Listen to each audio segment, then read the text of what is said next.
I want to speak Arsenal next, though. Colleen, you smashed Chelsea at the weekend. You've made some good signings. You're right there. You're right there, mate. Sorry. Edu's impressed you. Edu's impressed you. Like, talk to me about what Edu said today.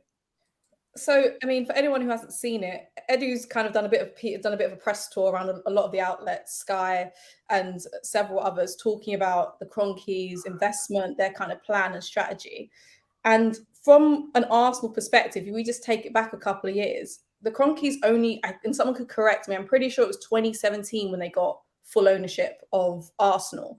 Prior to that, we were in this kind of weird period where we had then no one really wanted to invest a lot in Arsenal so we can make these kind of signings that you're seeing now over the past 5 years.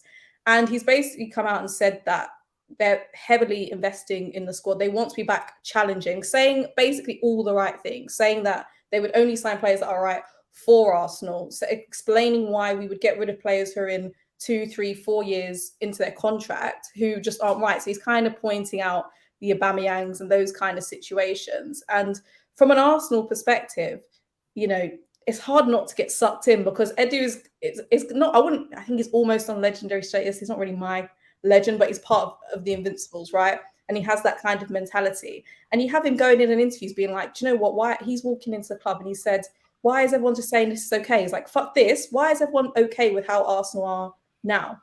And that, from an Arsenal perspective, considering where we were 20 years ago to where we are now, it really is the mighty have fallen quite a bit.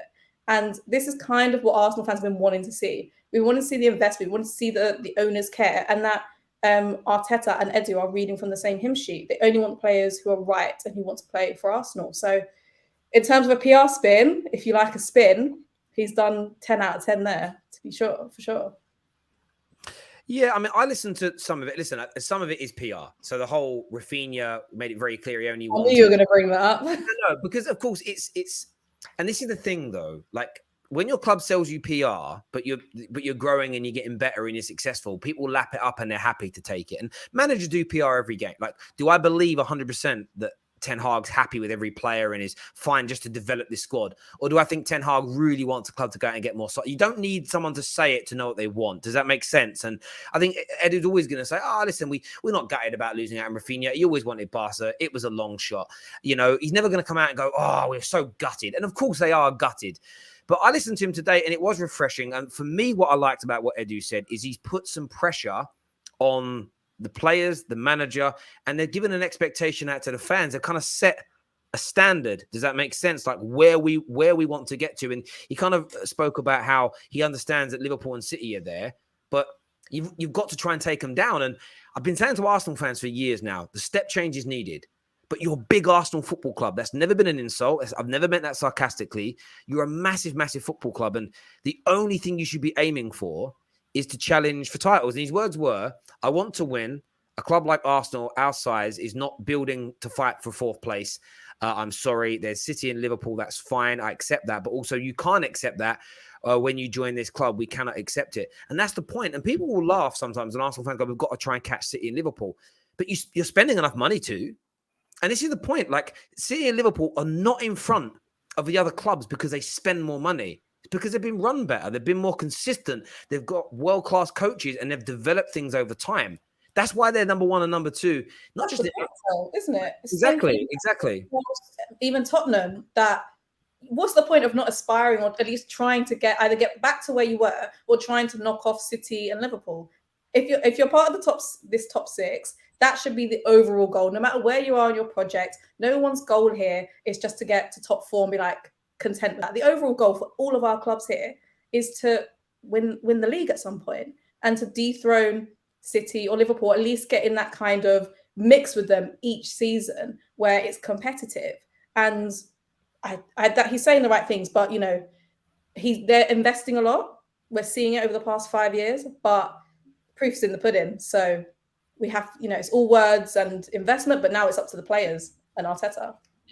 Are you happy with your window so far, Colleen, in terms of what you've done? I would considering the areas that we needed to strengthen and in terms of the quality of players that we could get. So for example, we were never going to get a Haaland or something like that, or Lewandowski for a striker. So considering who we could get and what we've done so far, I'm happy. I still think we still need more. We still need a winger, ideally another centre mid, and another right back. To be Wow, honest that's with a you. lot. That's a lot of signings, man.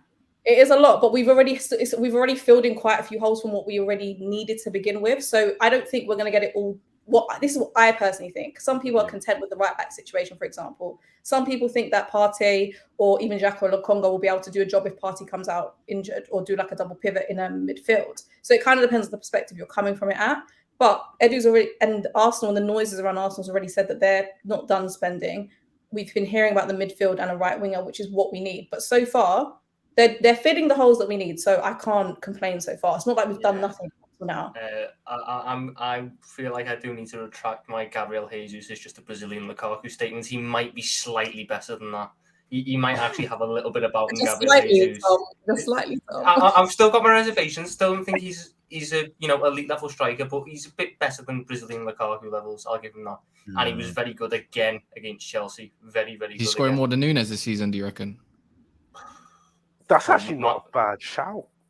Listen, he could outscore. Listen, Darwin Núñez is good. He could definitely outscore him. I think he's been so underrated. He really has. And there's a comment here I want to go to before we go to some of the super chats. Says, no, Terry, you're wrong. City and Liverpool did spend a lot of money to get there. Yeah, they did. But you misheard me. They didn't get there because they've got more money than everybody else. Man United have spent more money than Liverpool and as much as City. This squad so far that Arsenal are building for Arteta, they've spent nigh on £400 million on it. Like, no one in the top six, I've said it for years, no one in the top six is an underdog. We are clubs that can spend hundreds of millions of pounds in transfer windows. None of us are underdogs. It's about how well you're run. Like, it's just you're underdogs in the sense of City are better than you, but in terms of your football club, the status, the power, the pull, the money, like, you're not really an underdog. You're not Burnley that are punching above their weight. You know, you're not Sheffield United when they come up and, you know, you've got Chris Wilder as your manager and overlapping fullbacks that work for about 6 months. That's an underdog story. Leicester were an underdog story. This ain't no underdog thing. Like, the question I've got for you, panel, do you feel like Arsenal are ready now to step up to that next level in the Premier League where, yes, they won 21 games last year, but they lost 13. Do you feel like Arsenal are ready, or they still need more in this window? Or is there a little bit of overhype because of good preseason results? What are you saying, Kaz, with a smile on your face there? They need a whole new manager if they want to make the new step, bro. So they get rid of that bum, bro. He's not kind nowhere near the top two. I think he'll get them to a certain level, yes. Top two, the next step. Fourth. Fourth or no. If you're talking about fourth or third, is that the next step, by the way? Well, after 500 million.